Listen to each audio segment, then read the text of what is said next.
দুঃখ নিয়ে কথা বলা আজকে। দুঃখের কেন শেষ নাই? মানুষের জীবনে এত কেন দুঃখ? দুঃখ কেন দূরে চলে যায় না? সেটার কোনো ভাবমুক্তি আছে কিনা আপনাদের কাছে জানতে চাই। দুঃখ কিভাবে মানুষের শরীর থেকে দূর করা যায় তার পরামর্শ চাই আপনাদের কাছ থেকে। আপনাদের যদি দুঃখ দূর করার মতো পরামর্শ থাকে অবশ্যই মেসেজ করে জানাবেন। মানুষের লাইফে দুঃখটা একটা বড় অংশ। দুঃখটাকে নষ্ট করে সুখটাকে কাছে আনার চেষ্টা করতেছি, সেজন্য সবার দোয়া কামনা করতেছি।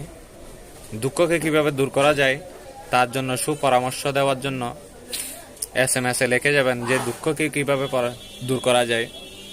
আগে মনে করতাম মানুষের কাছে টাকা থাকলে দুঃখ থাকে না, এখন দেখতেছি টাকা থাকলেও দুঃখ থাকে। দুঃখকে কিভাবে জীবন থেকে তার করা যায় সেটার কোনো সলিউশন খুঁজে পাচ্ছি না।